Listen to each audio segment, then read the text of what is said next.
Hey, what's up you guys? My name is Rebecca. How are you doing today? Do you deal with relationship anxiety? Then I suggest you go on TikTok to make it worse. The internet is filled with great advice, but it also has no shortage of pure garbage. From ways to test your relationship, to the standards that you should set, determined by other people of course, to videos convincing you that your partner is probably definitely cheating on you right now. As someone who has dealt with a lot of anxiety, I had to heavily limit my TikTok usage because it was just not helping my relationships or mental health at all. I deal with enough bad thoughts on my own. I don't need strangers filling my head with ways to sabotage a relationship that they're not even a part of. Some of the videos I've seen lately are just like straight up ridiculous and have no place setting the standards for relationships. And the only thing I really see them doing is giving people more stupid things to worry about. And if you're not worried enough already, maybe we can take a look at some of these videos and see if your relationship is really the right one for you. Spoiler, it's not. End it now. The bird theory is a relationship predictor that assesses a partner's responsiveness to mundane observations. So basically, if you point something out that can be seen as mundane, such as a bird, and your partner reacts with equal excitement, then you're good. But if not, then you're bad. Apparently a lot of people don't know what the bird test is, which I'm sure there's like a better name for it, but that's wild to me because I live and die by the fucking bird test, okay? Because it never fails. And if you don't know what the bird test is, it's like a test to gauge like whether or not a relationship will be successful. And usually it's in the context of a romantic relationship, but I always do this with like friends, family members, literally anyone that I meet. If they pass the bird test, I tell them so fast because this shit is so fascinating, okay? And I'll give you an example. I meet this girl, we start becoming like newer friends, and we go to Starbucks one day. We're sitting at this table at Starbucks and I'm looking out the window and I see a woodpecker in a tree and I'm like, holy shit, there's a woodpecker in that tree. This girl whips around so fast, she's like, where? I kid you not, for the next 10 minutes, the two of us stared out the Starbucks window just watching this woodpecker fucking peck away at this tree while we Googled random facts about woodpeckers, okay? Now, the bird test states that if you're with someone, whoever you're gonna do the test with, romantic or not, if you say something that could be deemed like insignificant and your partner responds with like genuine curiosity, like what woodpecker, where?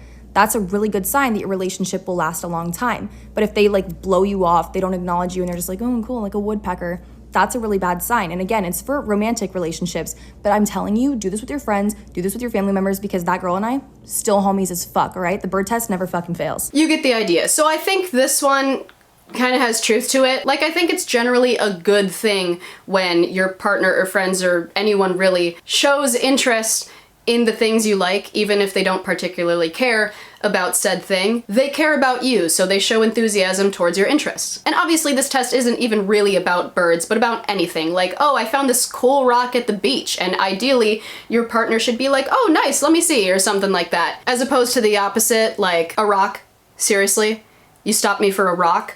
The next time you open your mouth, it better be for something useful. I hate the things that you like and you suck. Like, it would be rude and dismissive for anyone to turn you away or ignore what you're saying, obviously. I think performing the test in itself is kind of silly, just because I feel like if someone is the type of person to be dismissive of what you're talking about, they're probably always like that.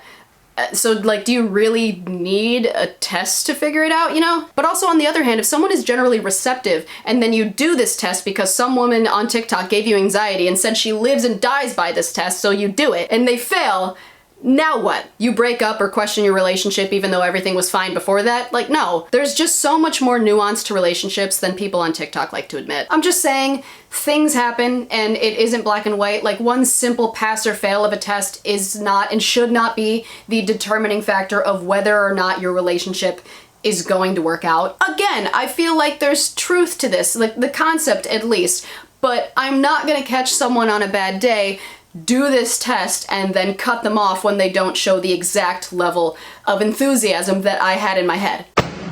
So how this goes is I guess you're supposed to like kind of hint at wanting an orange and be like, oh, I don't want to peel it though because that shit gets under my nails, which, like, fair enough. So if your partner performs this little act of service for you, it's indicative of a healthy relationship. But if not, ditch his ass. Babe. Yeah? I really want an orange right now. You want an orange, like the fruit? Yeah. I don't think we have any oranges. Okay. Do you think you could like go get me one and peel it for me? Are you serious? Yeah. I like really want an orange. Yeah, that's fine. I don't know how to peel an orange. Oh.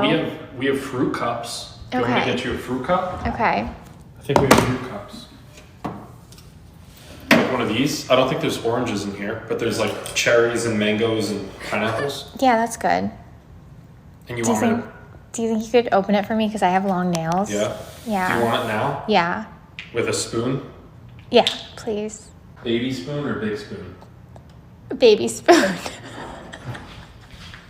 Oh my god, maybe if you cleared some of the 500 energy drinks in your fridge, you'd have room for some oranges. I have 2 fridges, one for food and one for brand deals. This is a good example of a person that failed because he didn't drop everything and go to the store to pick up a fucking, no, I'm just kidding. He passed with flying colors. They didn't have oranges, so he offered an alternative. And then even gave options for spoons. If you know, you know. My neurodivergent bitches love that. Like, that dude was really sweet, as opposed to this one. I really want an orange right now. Alright, try here, but I got you, buddy. Here you go. You'll get me it? No, but like I really want it, but like I hate peeling it. You hate peeling it? Yeah, Alright, it just gets cool. really messy. Okay. And I have nails, it'll get like underneath them. Tough luck, buddy. Go ahead and do her. You're not gonna peel it for me? Dude, okay. As if I don't do enough. Seriously? Yeah, I'm being for real. Okay? You can't fucking peel this orange for me. Dude, I ask you to do things all the I time. do everything, I just did your fucking laundry. No. And you can't peel this for me? Dude, come on, man. Seriously? No. And I'm trying to make you strong and independent and build you up as a female. Well, that's the point. I That's can one do of the it. I problems. can do it myself, but like the point is that you would do it for me. Yeah. As like an act of but service. but then you wake up and you realize, you know, that you can actually just do it yourself. And like you're not even that special. That's the thing. It's like get that in your fucking skull, dude. Like you're really not that special. Okay, then I'll just peel this orange for myself then. All right, go ahead. Oh, took you long enough. My god, what an asshole. Like, so obviously that was a fail. But it's not even about the orange. Like, that dude was just being an asshole. And I'm pretty sure this entire account is rage bait, but I wanted to include it anyway just because I feel like rage bait TikToks themselves are also a problem. Hey, can you grab my charger over there? No, get it yourself. Can you just get it? You're already over there. It's literally 5 feet. God, I do everything for you. Holy, oh my god. I thought about getting a job. I got you that gift I wanted, and I don't even insult you when I very easily could. Like, I'm seriously just so sick of you asking me to do simple things. Are you done? No. On top of that, you're a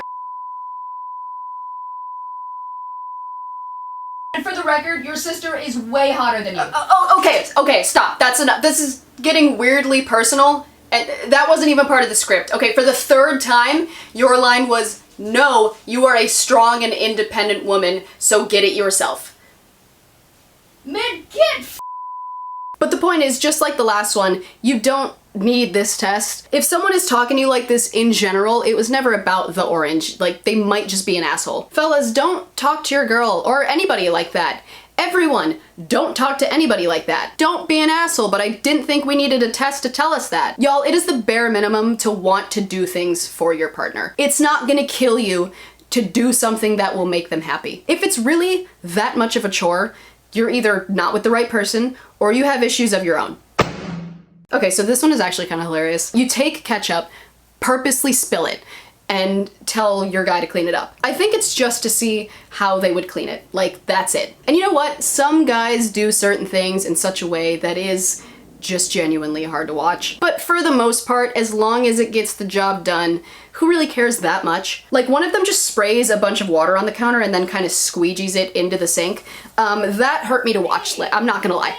I got hella anxiety from watching all that water being up there, about to spill off the counter and make a bigger mess. Like, it's just so backwards, and this just irritated me.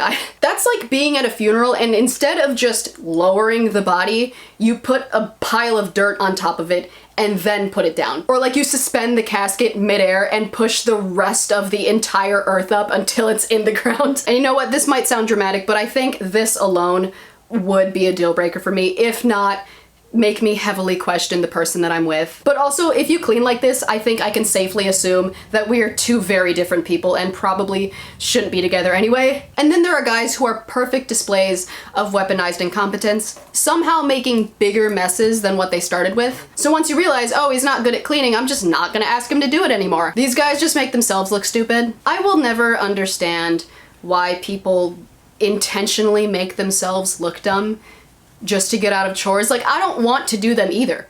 Nobody does. But you're an adult. Act like it. Grow up. So in this one, she puts a little bit on the counter and he cleans it just fine. So cool. So awesome. Oh my god, someone knows how to clean. Wow. The first comment says, it should be more ketchup so it's not an easy sweep. The challenge is to make them clean up something odd and a little more difficult, not an everyday spill. So not only are you going out of your way to do this test, which by the way is weird on its own and I think says more about you, but you're also making it unnecessarily difficult. Like, for what reason? Not an everyday spill? What do you mean? Are you spilling stuff every day? Maybe you're the one that needs to learn how to clean. So how have things been with Nathan lately? Things are still really good. Like, he's been consistently kind, respectful. He gets along with my family. He doesn't lack common sense. Like, we're coming up on 4 years now, and I just still feel really lucky to have found someone so good, you know? But God forbid I spill my industrial storage tank of Heinz on our fucking white marble countertop and he struggles even a little bit and then cleans it kind of goofy. I would break up with him so fast. As you should. I hate this test. I don't like any of them, but this one is just dumb. Your partner isn't a lab rat. Don't treat them like one. Also, I would be mad offended if someone tested me this way. People would call that sexist, right? Listen, if you are so unsure of your partner's ability to clean simple messes, what are you doing? If you've been with them long enough, you probably know. But no, let's show off how they do things online so people can roast them. Listen, the bad ones I can almost understand, but like, oh, still, come on. This one feels slightly more exploitative than the rest of them for some reason. I've also just never been a fan of people who exploit their relationship reviews. I don't dislike couples channels like as a concept, but there's a difference between the couples that show off happy and funny moments together and the ones who make each other look bad online for views. It goes back into the whole rage bait thing. Like, I just genuinely don't understand why you would want that to be your brand, especially with someone you supposedly love. Like, I get it. I get why living with someone who doesn't know how to do basic things that they're 100% capable of doing is very frustrating. You end up doing everything. But also, where are you finding these men? Please be sure to let me know so I can stay far away. This might be an unpopular opinion, but if you refuse to do basic things that, again, you are 100% capable of doing, you have no business living on your own or with a partner. Go back home and learn. Pay attention this time. Just YouTube exists. Shit, I'm on it right now. Look up how to clean. At the very least, you could try. Guys, I need to share with you this rule I have in dating that I've had since high school. I think it's so funny. My friends love it. So here it is. It's called the Hill Test. So the Hill Test is basically whether or not you feel a man could confidently carry you up a hill. It sounds weird. I know it is weird. It is weird. It's totally weird. But I think it's based on survival in my brain. Like, it's basically like, can this man take care of me? Can he protect me? I don't know why the measurement of that is a hill. I made it up in high school. But it's something I live by. And I think y'all should live by too. Where do I begin with this one? This is so black and white and it pisses me off. I'm having a hard time putting into words why. If things are going well and the one thing you're stumped on is the idea that he might struggle carrying you up a hill, as if that's a regular occurrence, maybe it is for you, I don't know. That seems a little excessive to me. I get the practicality aspect of this. Like, it would be very useful to know that you have someone who can lift you and get you to somewhere safe. I get wanting someone strong, but I feel like too much weight is being put on one criteria. I ask every man if he can chop wood. I don't know why, but I feel like it's my Hill Test. This is a weird test. Chopping wood is not an essential part of life for most people because we're not living in the 19th century anymore. You ask every guy this? Okay, so let's flip it. We ask every guy we're trying to date if they can chop wood or carry you up a hill or skin lions with their teeth. They start asking us if we know how to churn butter or sew clothing. That would be weird. Even if you know how to do those things, the simple fact that someone uses that test as a parameter to figure out whether or not they want to date you in itself would probably be a turnoff. Now, all that being said, there's the other side. And that is that dating is inherently discriminatory. Whether or not you want to think of it that way, it just kind of is. If you want to date someone based on the simple fact that they could carry you up a hill, that's fine. If you want to date someone and you knew they couldn't carry you up a hill, that's also fine. What if some people prefer those on the larger side?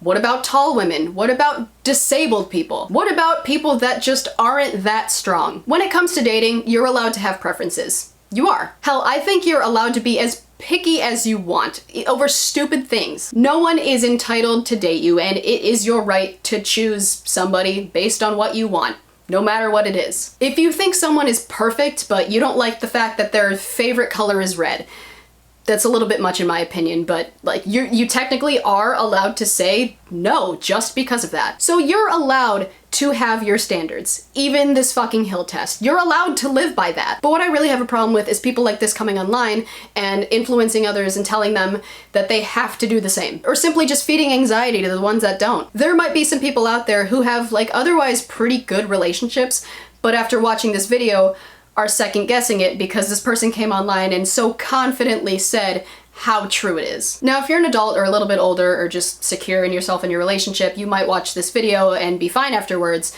and maybe even think, yeah, that was a little dumb. But there are so many impressionable young people that might see videos like this, go into the dating scene with ridiculous standards that aren't even their own, but they thought it was a trademark of a good boyfriend because fucking Gia on TikTok said so. We're supposed to be the examples and this is what we come up with? I just don't like how matter-of-fact some people speak about relationships, forgetting the nuances of them and how some people just might not want what you want. And again, there's nothing inherently wrong with having high standards or even being picky, as long as they're your standards and what you truly want.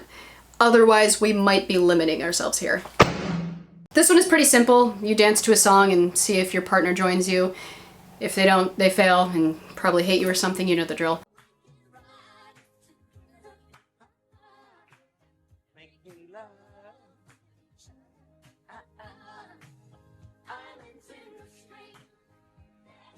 Maybe he doesn't like dancing. Some people don't. Maybe he felt awkward because you never dance around the house, so this seemed out of character for you and it threw him off. He might have seen that you were filming and didn't like that. Who knows?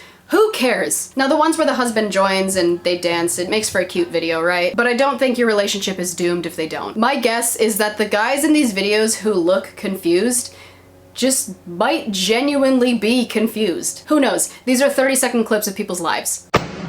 This is the last test or theory we're gonna be talking about. What it is you take a staged photo, and it has to be a staged photo, of a couple, and whoever is standing straight holds the power in the relationship. Also, the guy is not supposed to be leaning in, because God forbid people show affection to their partners, because that means they're lying or just probably gay. It's supposed to be the woman every time, because the person that's leaning in represents the submissive person in the relationship, and it cannot be the man because that means he's gonna be joining us at Pride next year, just not as an ally. It's called standing straight, not standing gay. This is also supposed to only be for heterosexual relationships, by the way. So if you do some geometry on a photo of you and your guy and he happens to be leaning in, that means he's a fucking beta virgin cuck, I guess. Here's a graphic that I made, all right?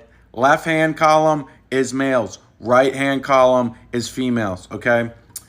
This is money. This is the best thing you can have. Female leaning into the male, all right? Second best, and I would just say just above average, both are straight up. Then we get into both leaning into each other.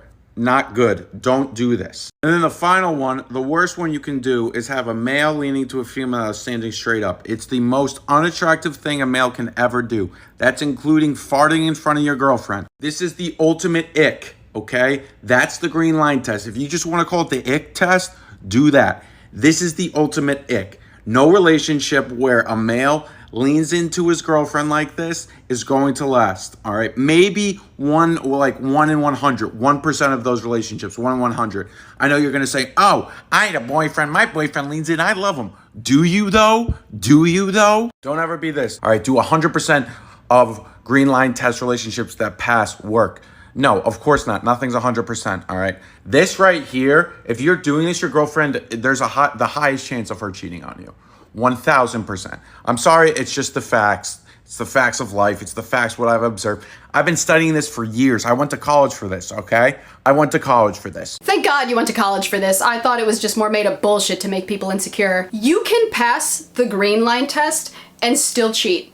You can fail and be a great partner. It's a photo, a millisecond in time. How many people would pass this test, and how many celebrity relationships have been praised as perfect only to find out that someone still cheated? It's almost like you can't read an entire relationship based off of a frame. Hi, editing me here. I don't know how I didn't say this earlier in the video, but I would like to say now that the common theme for this test, and all of them pretty much, is normalizing overthinking. Like, the bottom line for all of these tests is that they are normalizing and getting you to overthink every little interaction in your relationships, which is insane to me, because that's the type of thing I like started going to therapy for. You should not have to like calculate like your relationship with people. That's not how it works. That's like hardly human. What? How did we get here? Maybe it really is these damn phones. There are so many more theories out there that I didn't even touch on in this video, and I kind of want to do another video about it. Not even relationship theories, but everything else, because it's insane